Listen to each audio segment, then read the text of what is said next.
Sonia, we hear the words that meant so much at that time when the Ottoman Turks threatened to destroy democracy as the world knew it. And the folks who preceded us had choices to make. But think about the words that were in Sonia's essay: freedom or death. Because to them, freedom was everything. They were the architects of democracy. And if that is all that had been accomplished until that point, the world would have owed them a debt of gratitude. But they were called upon by that moment in destiny to stand up and defend that democracy. And if they had not, how different would the world be today? And how sad would the world be today? So we join together and we think about that moment in time when they stood up and said, the architects of democracy will be the defenders of democracy.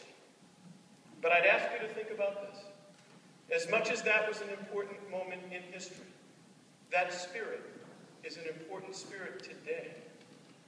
And while it's important to think about the importance of that struggle and the achievement of Greek independence, it's also important to think about what is required of us to carry that spirit on. The fight for freedom is not over. And there are many people in this world who do not have it. And whether that fight be to reopen the seminary at Halki, or to fight for freedom in some other part of the world, perhaps more than any other people, we stand for that democracy and the deep and abiding belief that every human being on the face of this earth deserves it.